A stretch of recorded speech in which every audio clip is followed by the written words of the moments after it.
നേരത്തെ തന്നെ പറഞ്ഞു കഴിഞ്ഞ കാര്യമാണല്ലോ, വിജയിക്കും. വിജയിക്കുമോ? പിന്നെ പോളിംഗ് ശതമാനം അത് ചോദ്യം ഒരു അപ്രസക്തമാണ്. ജനങ്ങൾ കൂടെയുണ്ട്, ജനങ്ങൾ കൂടെ നിൽക്കേണ്ട ഒരു സാഹചര്യത്തിലാണ് ഈ തെരഞ്ഞെടുപ്പ് നടക്കുന്നത്. അതുകൊണ്ട് തന്നെ ജനങ്ങൾ കൂടെ ഉണ്ടാവും, ജനം ജയിക്കും.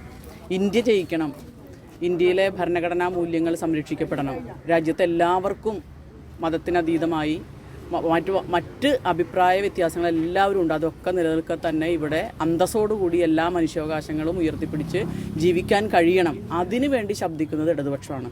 അപ്പോൾ ഇടതുപക്ഷം അതുകൊണ്ട് തന്നെ ജനങ്ങൾ കൂടെ നിൽക്കും.